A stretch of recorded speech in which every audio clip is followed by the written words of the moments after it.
Good morning, सुप्रभात, राम राम। कैसे हैं आप सभी लोग? आशा सभी लोग अच्छे होंगे, मस्त होंगे। और जैसा कि मैंने कहा था कि आज से जो है अपन राज्य व्यवस्था या मैं कहूँ भारतीय राज्य व्यवस्था की शुरुआत करने जा रहे हैं। तो सभी मित्र एक बार क्लास को शेयर कर दीजिएगा और जुड़ जाइएगा। फिर अपन बात करेंगे टू द पॉइंट, और बहुत ही महत्वपूर्ण ये विषय है।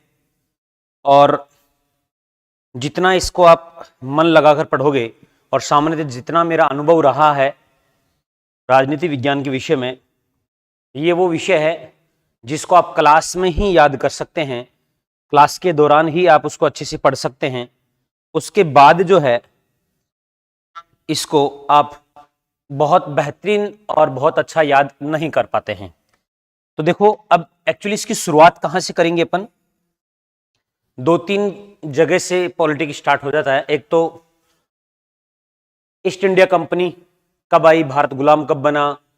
भाई पुर्तगाल आए, सबसे पहले डच आए, फिर इंग्लिश आए, फिर इंग्लिश ने आकर यहाँ पर राज करना शुरू किया। एक तो वो होता है। एक अपन स्टार्ट करते हैं कि भाई संविधान सभा से, और एक होता है कि एक्चुअली राज्य व्यवस्था क्या है, और फिर संविधान सभा पे आ जाते हैं। तो अपन जो पास्ट इसकी हिस्ट्री है उस पर तो अपन अभी चर्चा करेंगे नहीं। अब अपन बात करेंगे कि भाई एक्चुअली पॉलिटी क्या है, उससे अपन जो है इसकी शुरुआत करने वाले हैं।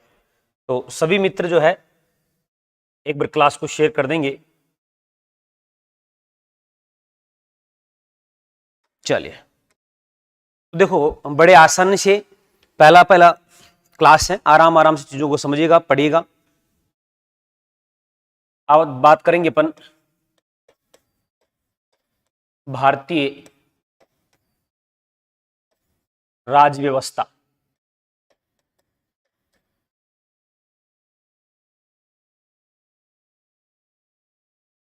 ठीक है, किसकी बात करने वाले मेरे भाई? भारतीय राज्य व्यवस्था की। अब यहां पर दो तीन शब्द आते हैं जो आपने पढ़े होंगे, देखे भी होंगे कभी। जैसे एक वर्ड तो आपने देखा होगा, पॉलिटी। दूसरा शब्द आपने सुना होगा, पॉलिटिकल साइंस।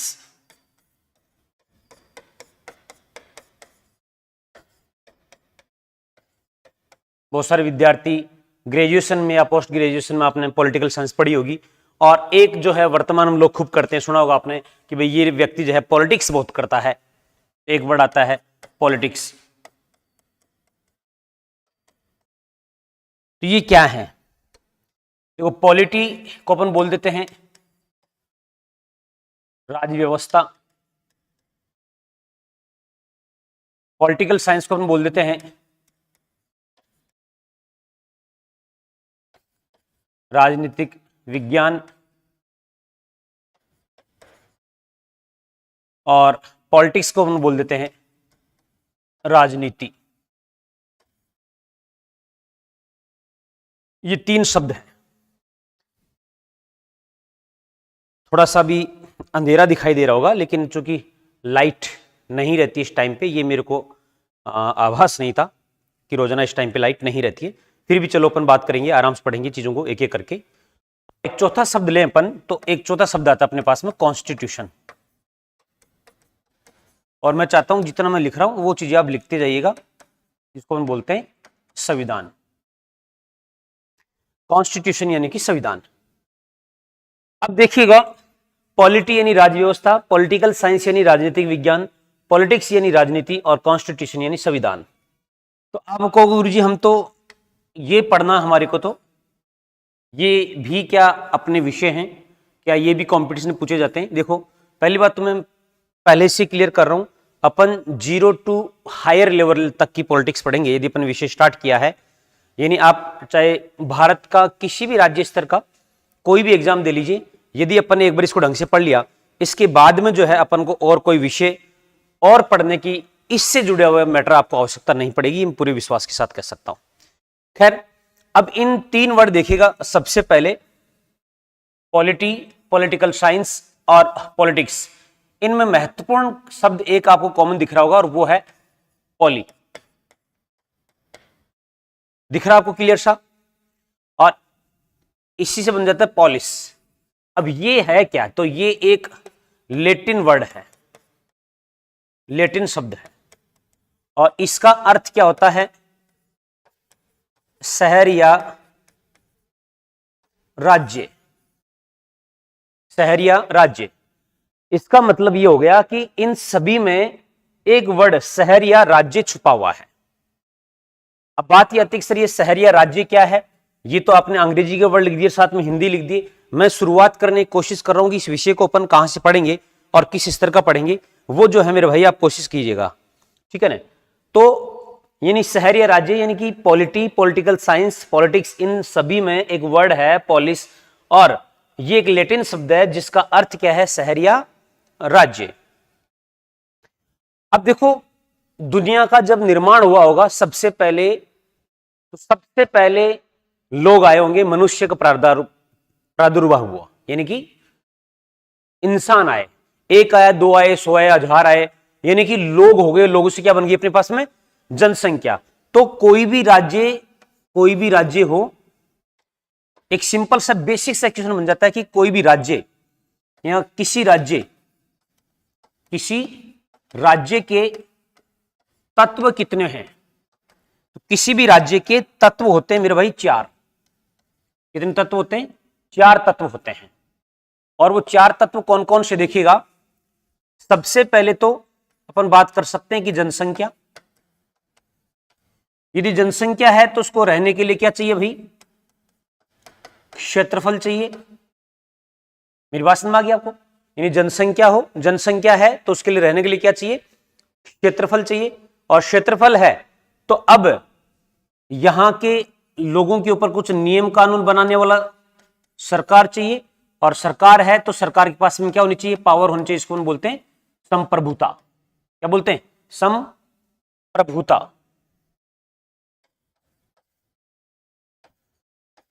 संप्रभुता।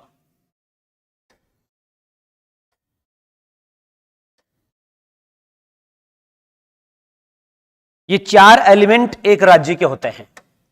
तो बहुत बार बेसिक सा क्वेश्चन आ जाता है कि निम्न में से कौन सा राज्य का एलिमेंट या निम्न में से कौन सा राज्य का तत्व है या नहीं है। जनसंख्या, जनसंख्या के लिए क्षेत्रफल चाहिए, उनको नियंत्रण के लिए सरकार चाहिए, और वो चाहिए संप्रभुता।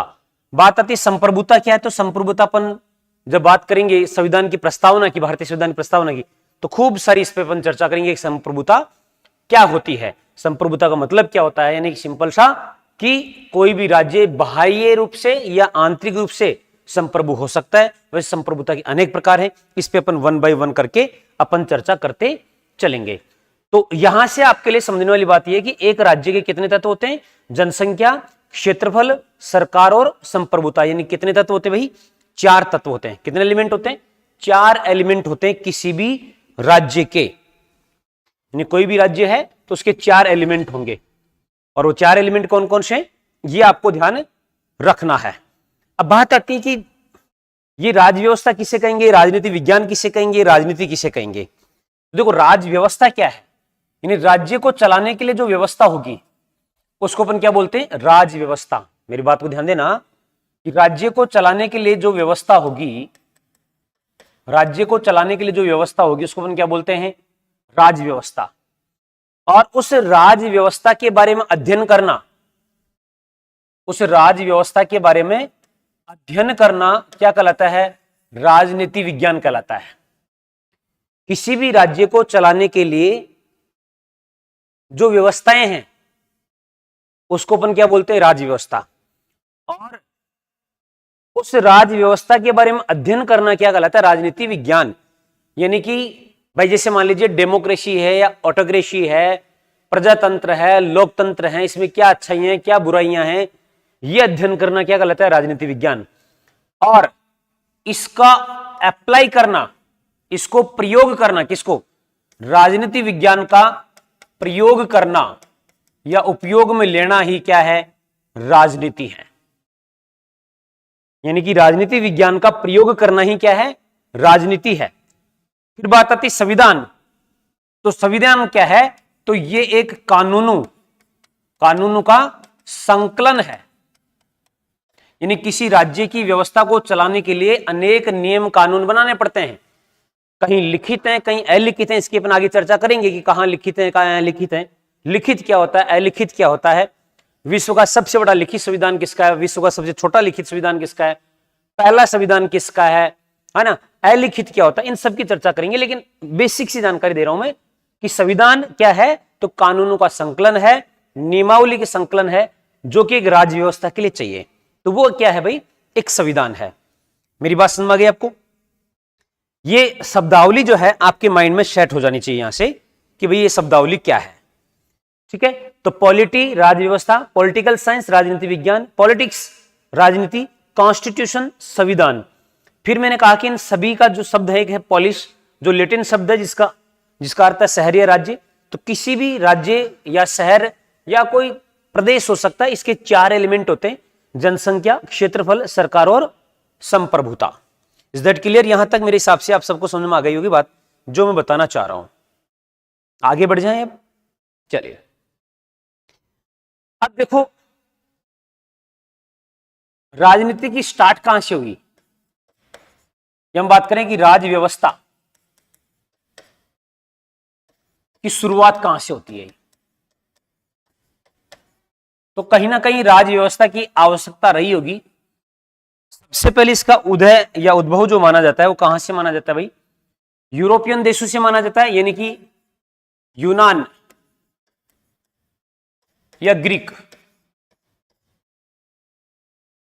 वहां पता है आपको, वहां के शासक जो है, यानी कि भाई आज तो अपन लोकतंत्र में रह रहे हैं लेकिन प्रजातंत्र में, यानी आज अपन लोकतंत्र प्रजातंत्र में रह रहे हैं, लेकिन जब पहले राजतंत्र था उस समय क्या था, राजा का बेटा ही राजा हुआ करता था। ऐसा ही पूरी दुनिया में चल रहा था। तो यूनान या ग्रीक देशों में यह हुआ कि भाई एक व्यक्ति आया और उसका नाम था सुकरात। कौन था? बहुत ही बड़ा व्यक्तित्व है ये सुकरात। तो सुकरात ने क्या हुआ,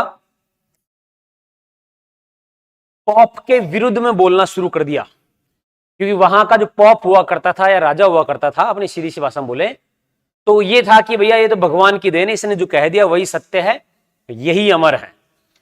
इसने कहा कि ये ठीक नहीं है, ऐसा तो गलत है, ऐसा नहीं हो सकता कि भाई ये जो बोलते वही। लेकिन दिक्कत क्या था कि अनपढ़ था।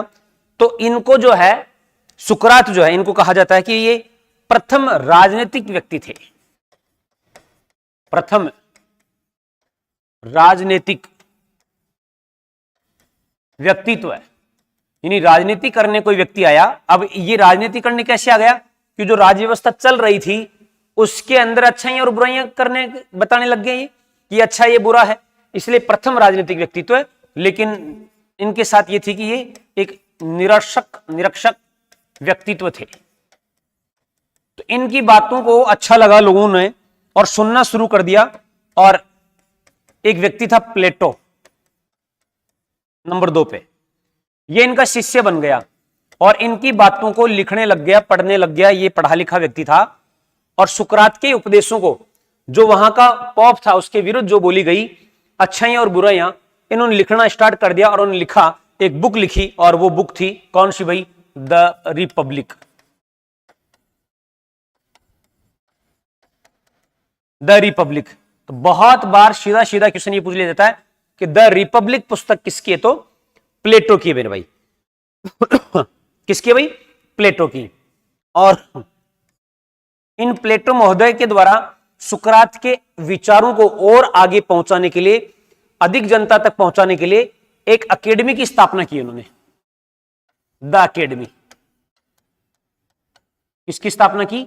द अकेडमी की स्थापना की। बहुत ही इंपॉर्टेंट चीजें ये ध्यान रखिएगा, यहां से क्वेश्चन बार बार बनता हो सकता है आपको लगे नहीं सर ये तो हमारी पॉलिटी का हिस्सा ही नहीं है। यह है भाई मेरे भाई बहुत इंपॉर्टेंट है, जो आपको एग्जाम में पूछा जाएगा। यानी सुकरात प्रथम राजनीतिक व्यक्तित्व के निरीक्षक थे, लेकिन इनकी बातों को इनका एक शिष्य बना प्लेटो, इनके उपदेश सुनकर, और इन्होंने लिखना शुरू कर दिया। और ये जो बुक आई, जो ग्रंथ है, वो कौन सा है? The Republic. ठीक है, तो ये ग्रंथ किसका है मेरे भाई? प्लेटो का है। और द अकेडमी नामक इन्होंने क्या की, एक अकेडमी की स्थापना कर दी, है ना? बात समझ गई आपको? हाँ, आज पूछा जा सकता है कि ये द अकेडमी वर्तमान में कहां है मेरे भाई? तो ये एथेंस में है। कहां पर है? एथेंस। वहां पर है। और द एकेडमी के बारे में आपने सुना होगा, पढ़ा होगा कभी, द एकेडमी के बाहर गेट पे लिखा हुआ था कि इसमें वही व्यक्ति पढ़ने लिखने आ सकता है जिसको गणित का ज्ञान हो, नहीं जो गणित ना जानता हो वो यहां पर पढ़ने लिखने के लिए ना आए। ये बात कही गई थी द एकेडमी के बारे में कि भाई जो गणित नहीं आती हो वो ना आए यहां पर। बात समझ आ गई आपको? क्लियर? फिर यहां द एकेडमी से पढ़ लिखकर बहुत सारे लोग आगे बढ़े और उनमें से एक व्यक्ति आता है, नंबर 3 पे इसकी बात करेंगे, जो प्लेटो का शिष्य बना और उसका नाम है अरस्तु। वाह, लग रहा सर आप ये कंटिन्यू क्यों बता रहे? इनका क्रम पूछा जाता है मेरे भाई एग्जाम में, बहुत बार पीसीएस में अनेक एग्जाम से इनका क्रम पूछ लिया गया है कि राजनीति विज्ञान में जो उद्भव हुआ उसका सही क्रम क्या है इनका। ये दार्शनिक एक प्रकार के सारे सुकरात, प्लेटो, अरस्तु। मेरे बात समझ आ गई? और अरस्तु ने क्या किया मेरे भाई? अरस्तु ने क्या किया, यहां से पढ़ लिखकर और एक बुक लिखी जिसका नाम था द पॉलिटिक्स। कौन सी बुक लिखी? द पॉलिटिक्स, है ना। और यहीं से इनको क्या कहा गया? राजनीति विज्ञान का जनक, राजनीति विज्ञान का जनक, फादर ऑफ पॉलिटिकल साइंस। तो द पॉलिटिक्स किसकी बुक है भाई? अरस्तु की है। द रिपब्लिक किसकी है? प्लेटो की है। द एकेडमी की स्थापना किसने की? प्लेटो ने की। कहां पर है ये? एथेंस में है। मेरी बात समझ आ गई आपको यहां तक? Is that clear? आराम आराम चलेंगे, लेकिन चीजें बहुत महत्वपूर्ण हैं जो सामान्यतः आप लोग छोड़ के चलते हैं इन चीजों को, और वही मैं ठीक करवाने के लिए आया हूं आपके लिए। और फिर आप जानते हो कि अरस्तु का जो शिष्य बना वो कौन बना? नंबर 4 पे द महान, द ग्रेट सिकंदर। कौन बना भाई? सिकंदर, जिसने पूरी दुनिया पे राज किया। चलिए, इलेक्ट्रिसिटी का पदार्पण हो गया। तो इस प्रकार से ये 4 व्यक्तित्व आपको थोड़ा सा अपने माइंड में ध्यान रखना है। अब देखो, इनके बहुत सारे अलग अलग आप विचार पढ़ोगे, इनके बारे में जानोगे तो बहुत कुछ है इनके बारे में। हाँ, लेकिन अपने एग्जाम की दृष्टि से आपको ये नाम बहुत इंपॉर्टेंट है। जैसे अरस्तु ने क्या कहा था? अरस्तु का यह मानना था कि राज्य सबसे अच्छा कौन सा? तो अरस्तु ने कहा था कि वह राज्य सबसे बेस्ट है, वह राज्य सबसे अच्छा है जो समुद्र किनारे स्थित हो, समुद्र किनारे स्थित हो। अब बस सिकंदर के बारे में आपने सुना ही होगा। तो ये 4 नाम जो हैं, इनका क्रम आपके लिए बहुत इंपॉर्टेंट है। सुकरात, प्रथम राजनीतिक व्यक्ति। क्या क्या क्वेश्चन बन सकते हैं आपके लिए? पहला क्वेश्चन बन जाएगा कि प्रथम राजनीतिक व्यक्तित्व कौन है? तो सुकरात है। दूसरा, द रिपब्लिक पुस्तक किसकी है? प्लेटो की है। द एकेडमी की स्थापना कहां की गई है? एथेंस में। द एकेडमी की स्थापना किसने की? प्लेटो ने की। प्लेटो किनके शिष्य हैं? तो सुकरात के। अरस्तु किनके शिष्य हैं? तो प्लेटो के। द पॉलिटिक्स किसकी पुस्तक है? अरस्तु की। राजनीति विज्ञान का जनक किसको कहा जाता है? अरस्तु का। और सिकंदर किनके शिष्य हैं? तो अरस्तु के।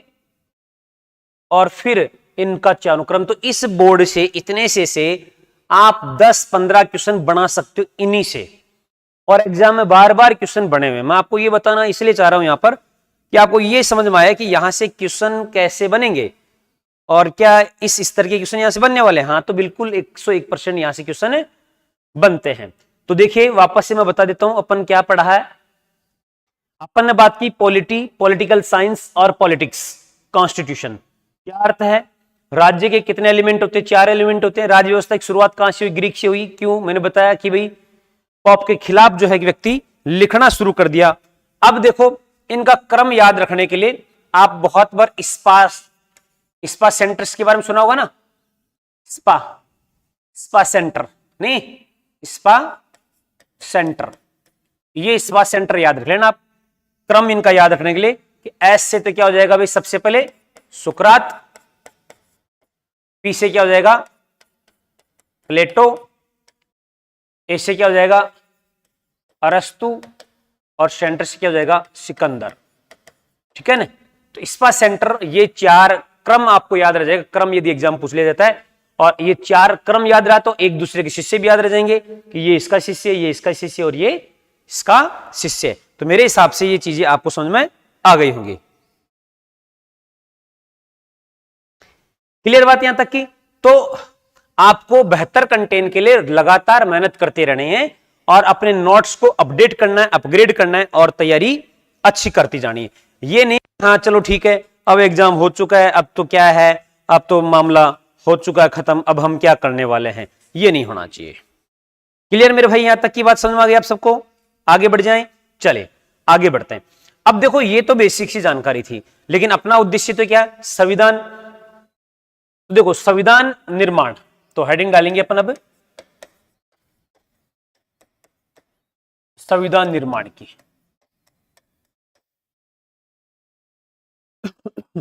संविधान निर्माण, संविधान निर्माण की बात करेंगे। अब बात आती है कि संविधान निर्माण, तो संविधान निर्माण के लिए क्या होनी चाहिए भाई? कोई लोगों का समूह होना चाहिए, यानी कि संविधान सभा होनी चाहिए। बिना संविधान सभा के संविधान निर्माण होगा नहीं। मेरी बात समझ आ रही है आपको? तो बात यह आती है कि संविधान की आवश्यकता क्यों हुई?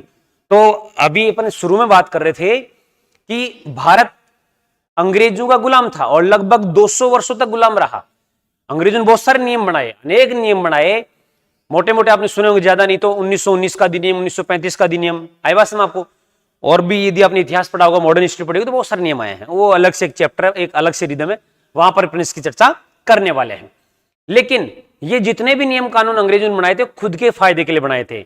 जब कोई नियम मैं मेरे खुद के फायदे के लिए बना दूं तो आप तो वहां क्या समझोगे? अपने आप को परतंत्र समझोगे। और ऐसा ही भारत का भी हाल था। तो भारतीय लोग ये चाहते थे कि हम यहां से इनसे आजादी मिले और आजाद हो, लेकिन संविधान बनाए हमारा खुद का, और संविधान बनाने के लिए किसकी आवश्यकता थी? संविधान सभा की आवश्यकता थी। किसकी थी भाई?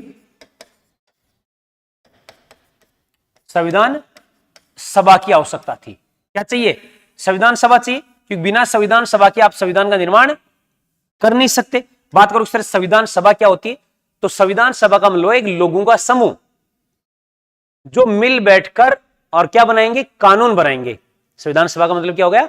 एक लोगों का समूह जो मिल बैठकर क्या बनाएंगे? कानून बनाएंगे, और उस कानून सम्मत जो है अपने देश की व्यवस्थाएं चलेंगी। इसी को अपन क्या बोलते हैं भाई? संविधान बोलते हैं, है ना? यानी उसके अनुसार जो है अपने देश की कानून व्यवस्था चलेगी। अब बात आती है कि सर संविधान की सबसे पहले मांग किसने की? बताइए, यदि आप में से पूछ लिया जाए कि संविधान सभा की सबसे पहले मांग किसने की, तो आपका जवाब क्या होगा? तो देखिए, वैसे तो संविधान सभा और संविधान निर्माण दोनों अलग अलग चीजें, ध्यान रखिएगा। संविधान सभा की मांग की अपन बात करेंगे प्रथम, तो एम.एन. रॉय की बात आती है। लेकिन चूंकि अपन बात करते हैं कुछ और पीछे से, तो याद रखेगा 1895 1895 में बाल गंगाधर तिलक, बाल गंगाधर तिलक, कौन सा बता रहा हूं भाई मैं? बाल गंगाधर तिलक, यानी 1895 में बाल गंगाधर तिलक के द्वारा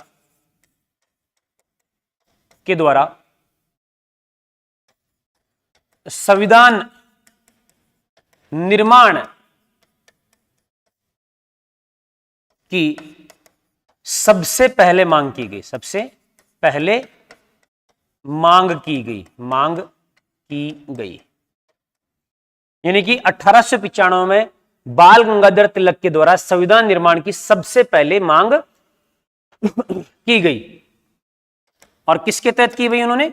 स्वराज विधेयक, स्वराज विधेयक के तहत।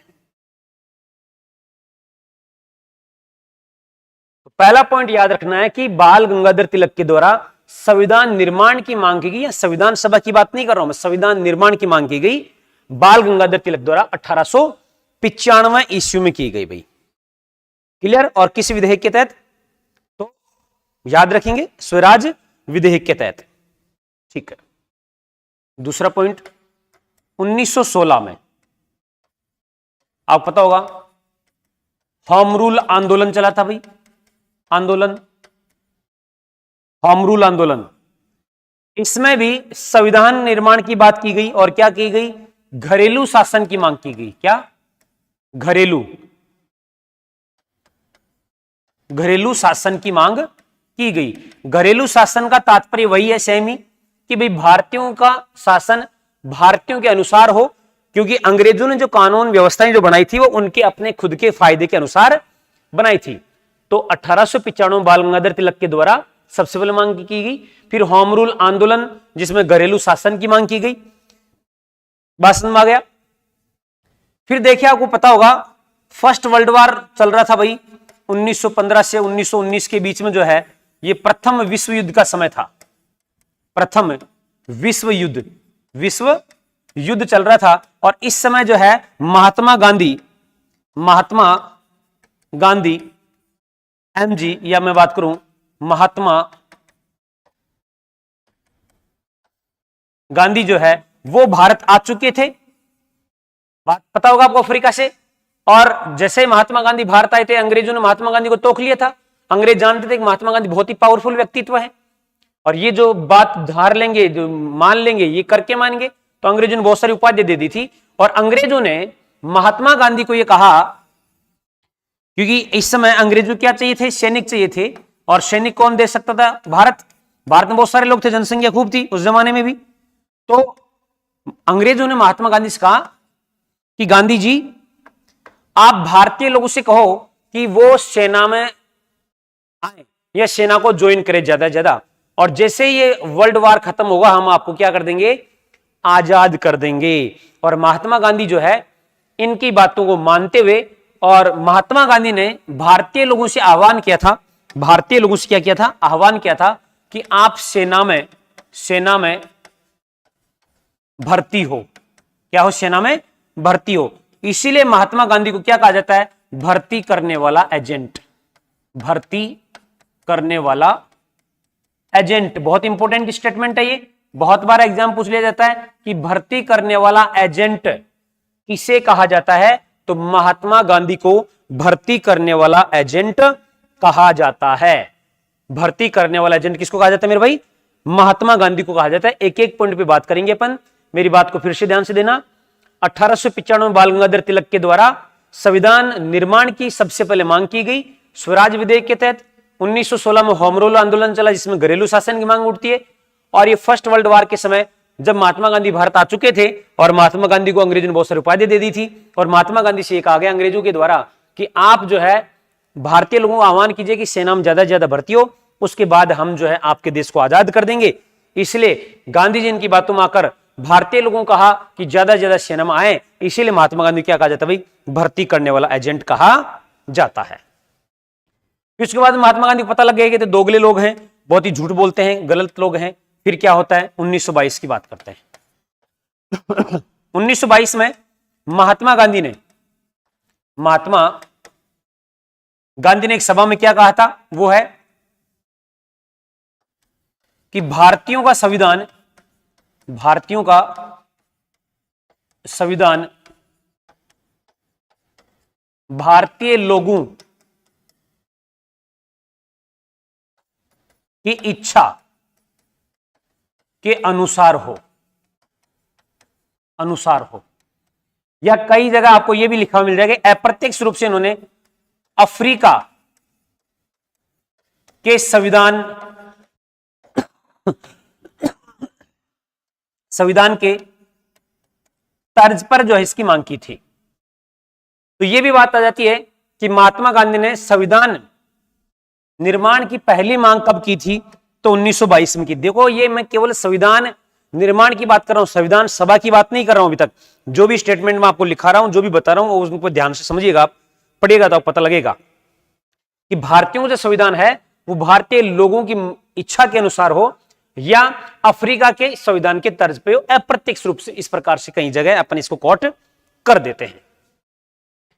फिर देखिए 1928 आ गया, और 1928 में आई भाई नेहरू रिपोर्ट।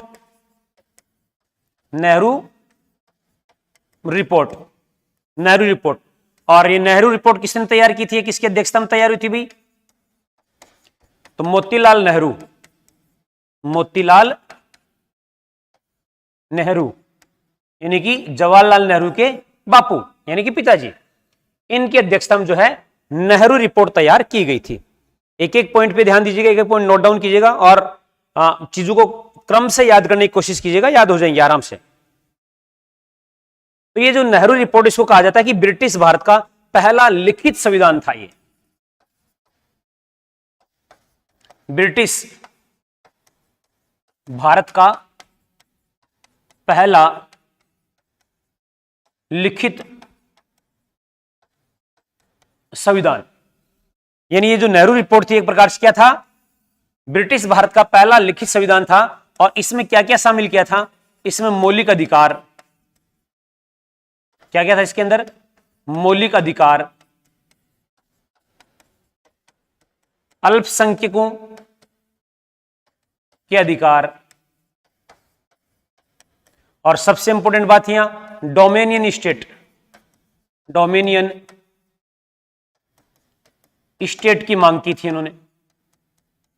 डोमेनियन स्टेट ये एक बहुत ही बड़ा विरोध का कारण भी रहा है, आज तक भी है ये डोमेनियन स्टेट, मतलब आज है नहीं लेकिन लोग विरोध करते हैं कई बार कि भाई क्या विचार थे क्या नहीं थे। तो देखो 1928 में नेहरू रिपोर्ट में अध्यक्षता की थी मोतीलाल नेहरू ने, और इसमें ब्रिटिश भारत का पहला लिखित संविधान इसको कहा जाता है। ब्रिटिश भारत का ध्यान रखना, इसमें मौलिक अधिकार थे, अल्पसंख्यक अधिकार थे और डोमिनियन स्टेट की मांग की थी। यानी कि डोमिनियन स्टेट का मतलब हो गया कि भारत के आंतरिक जो भी व्यवस्थाएं हैं वो तो हम भारतीय देख लेंगे और बाहरी जो है वो ब्रिटेन देखता रहेगा। हम इस बात की मांग करते हैं, ये ऐसा कोई संविधान छोटा मोटा बनाया था, लेकिन इसका विरोध किया गया। तो बात आता है कि नेहरू रिपोर्ट की प्रथम विरोध करने वाला विरोधी कौन था। तो प्रथम विरोधी कौन था, तो मुस्लिम लीग, मुस्लिम लीग और देशी राजा, देशी राजा और खुद जवाहरलाल नेहरू, महात्मा गांधी, इन सब ने इन चीजों का विरोध किया। यानी नेहरू रिपोर्ट का विरोध हुआ। कुल मिला की बात यह है। लेकिन चूंकि अपने एक क्रम पढ़ रहे हैं, अपन आएंगे कैबिनेट मिशन पर। एक्चुअली संविधान निर्माण तो कैबिनेट मिशन से हुआ है, लेकिन उससे पहले क्या कुछ हुआ, वो कुछ महत्वपूर्ण जो फैक्ट्स हैं उनको अपन देख रहे हैं वन बाय वन करके। तो अपन देख पा रहे हैं कि सबसे पहले 1895 बाल गंगाधर तिलक के द्वारा संविधान निर्माण की मांग की गई। स्वराज विधेयक के तहत 1916 में होम रूल आंदोलन आया, जिसमें भाई घरेलू शासन की मांग की गई। 1915 से 1919 में प्रथम वर्ल्ड वार के समय महात्मा गांधी ने सैनिकों में भर्ती होने के लिए कहा, इसलिए इनको भर्ती करने वाला एजेंट कहा गया। 1922 में जो महात्मा गांधी ने कहा कि भारतीयों का संविधान भारतीयों की इच्छा के अनुसार हो। और 1928 में नेहरू रिपोर्ट सीधे की सीधे इनके सन दे देगा, एक साइड में पॉइंट लिख देगा और आपको सम्मिलित करवा लेगा। इस प्रकार के क्वेश्चन यहां से खूब बनते हैं और बहुत बार बने हैं। तो नेहरू रिपोर्ट के बारे में ये सारे पॉइंट आपको ध्यान रखने हैं। अब बात करते हैं आगे। देखो आगे क्या है, 1934 एम.एन. रॉय, ये एक महत्वपूर्ण नाम है। एम.एन. रॉय, मानवेंद्र नाथ रॉय, मानवेंद्र नाथ रॉय। और मानवेंद्र नाथ रॉय क्या है मेरे भाई, तो ये उस समय कम्युनिस्ट नेता थे और इन्होंने जो है संविधान सभा की मांग की। किसकी, संविधान सभा। देखो अभी तक जो अपन ने पढ़ा था वो संविधान निर्माण की बात कर रहे थे कि हमारा संविधान होना चाहिए, लेकिन संविधान होगा कब, जब आपकी संविधान सभा होगी तब। तो बात यह आती है कि प्रथम पहली बार संविधान सभा की मांग किसके द्वारा की गई, तो एम.एन. रॉय के द्वारा की गई। प्रथम संविधान सभा की मांग, संविधान सभा की मांग। अब आप ये मत बोलना कि गुरुजी अभी तो आप बाल गंगाधर तिलक बता रहे थे। बाल गंगाधर तिलक ने संविधान निर्माण की पहली मांग की है। संविधान सभा की पहली मांग करने वाले कौन है, एम.एन. रॉय। लेकिन चूंकि एक पर्टिकुलर व्यक्ति था तो ये अपन ये भी कहते हैं कि ये व्यक्तिगत मांग थी, व्यक्तिगत मांग, या ये कोई ऑफिशियल नहीं थी, अनऑफिशियल थी, इसलिए इसे अनौपचारिक मांग भी कहा जाता है। अनौपचारिक, अनौपचारिक मांग। बहुत बार इस प्रकार की शब्दावली लिखी आ जाती है कि भाई सबसे पहले संविधान सभा की अनौपचारिक मांग किसके द्वारा की गई, तो अनौपचारिक मांग किसके द्वारा की गई, तो एम.एन. रॉय के द्वारा पहली बार अनौपचारिक मांग की गई थी। पहली बार अनौपचारिक मांग किसके द्वारा की गई थी, MN रॉय के द्वारा, मानवेंद्र नाथ रॉय के द्वारा, जो कि कम्युनिस्ट नेता हैं, संविधान सभा की मांग की। और क्या क्या बातें हैं वो आपको इसमें दिख रही होंगी, बता रहा हूं एक एक करके, 1 by 1।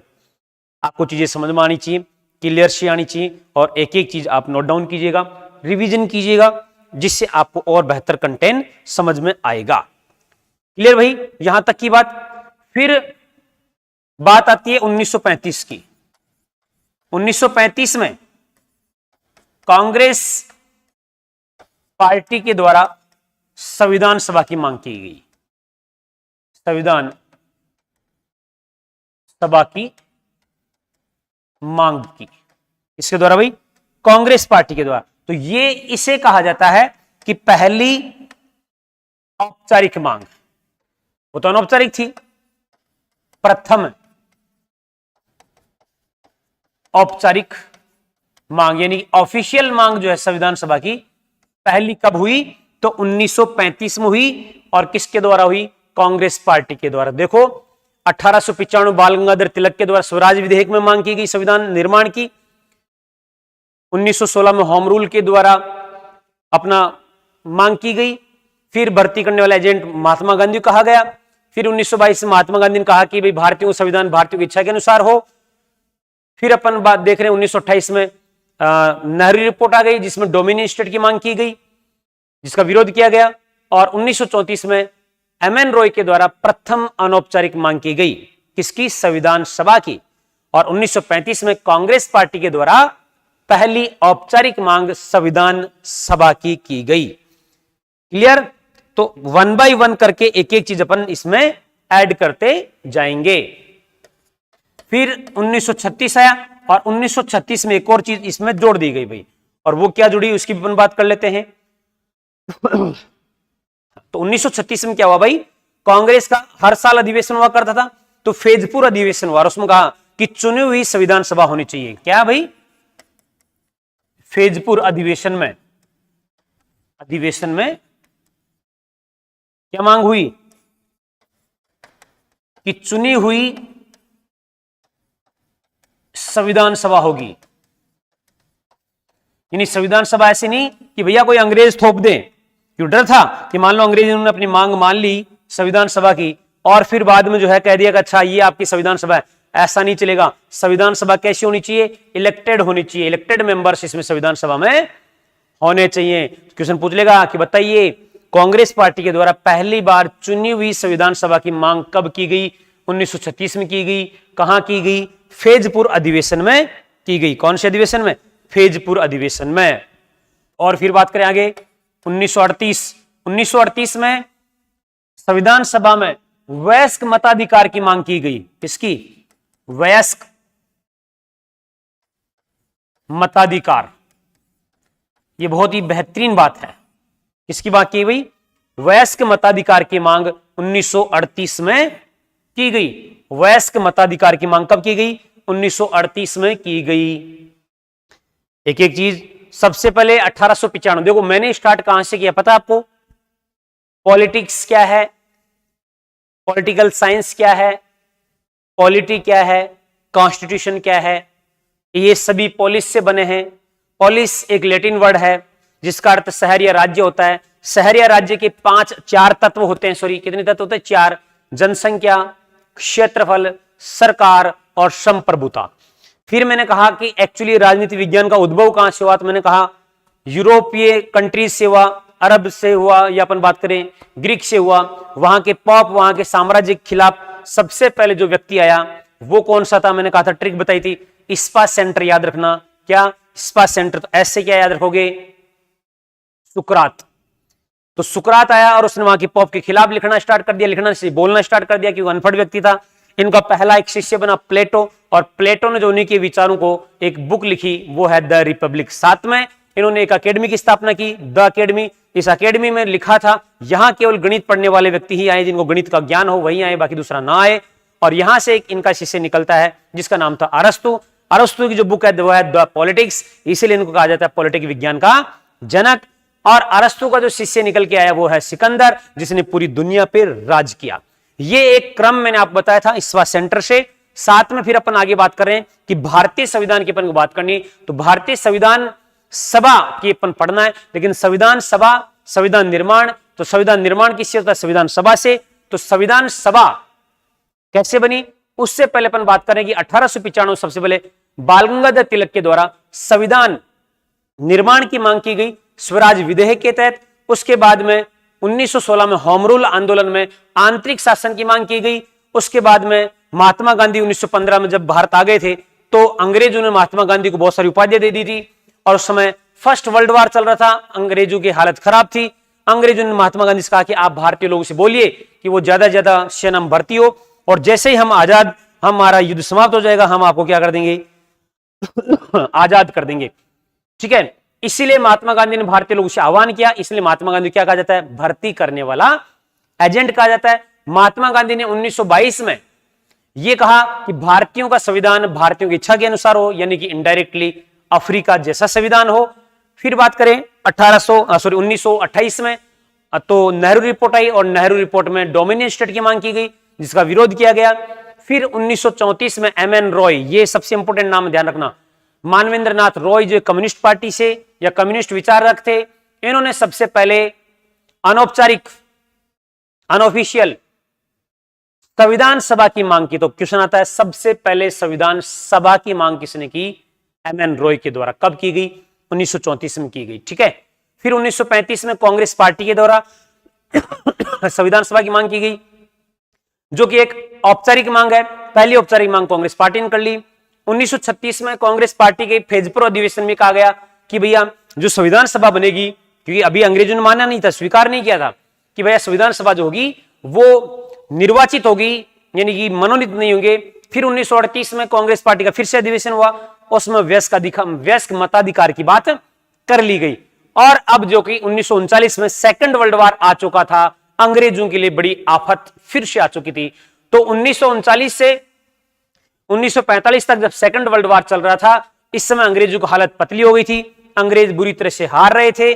तो अंग्रेजों को लगा कि जो भी औपनिवेशिक देश हैं उनकी मांग अपन को क्या कर लेनी चाहिए? मान लेनी चाहिए, जिससे ये लोग अपने सपोर्ट में आ जाएं। और यही अंग्रेजों ने किया भी। और क्या किया मेरे भाई? आगे बढ़ते हैं वयस्क मताधिकार की बात से। तो अब यहां पर जो है आपको याद होगा 1942, हाँ 1942 से जाएं, उससे पहले 1940 में लॉर्ड लिनलिथगो, नाम बहुत खतरनाक है, लॉर्ड लिनलिथगो ने संविधान सभा की मांग को स्वीकार कर लिया। संविधान सभा की मांग को स्वीकार कर लिया।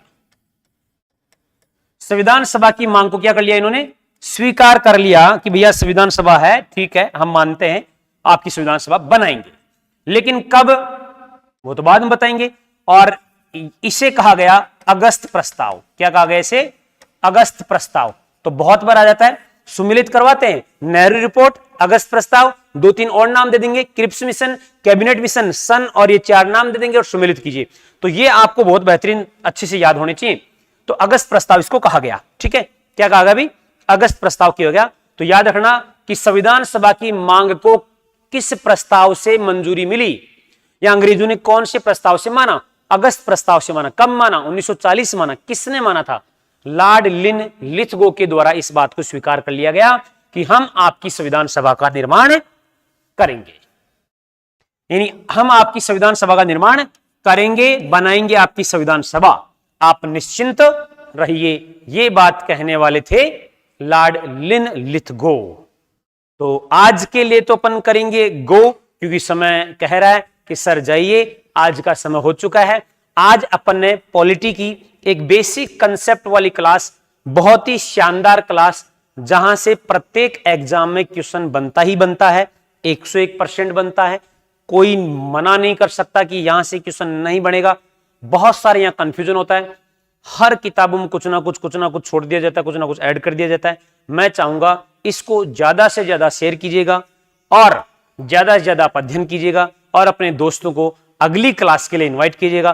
कल से जो क्लास का जो टाइमिंग है वो 7:30 बजे रहेगा, क्योंकि 7 बजे एक्चुअली इलेक्ट्रिसिटी का पावर जो है कम रहता है, जिससे बोर्ड तो चल जाता है, कंप्यूटर भी चल जाता है, लेकिन मैं थोड़ा ज्यादा काला दिखाई देता हूं, तो मैं गोरा दिखाई दे सकूं, इसके लिए 7:30 से क्लास 8:30 बजे तक अपन रखेंगे। ठीक है मेरे भाई, तो मिलते हैं नेक्स्ट। तब तक आप सभी को नमस्कार, जय हिंद, जय भारत, जय मेवाड़।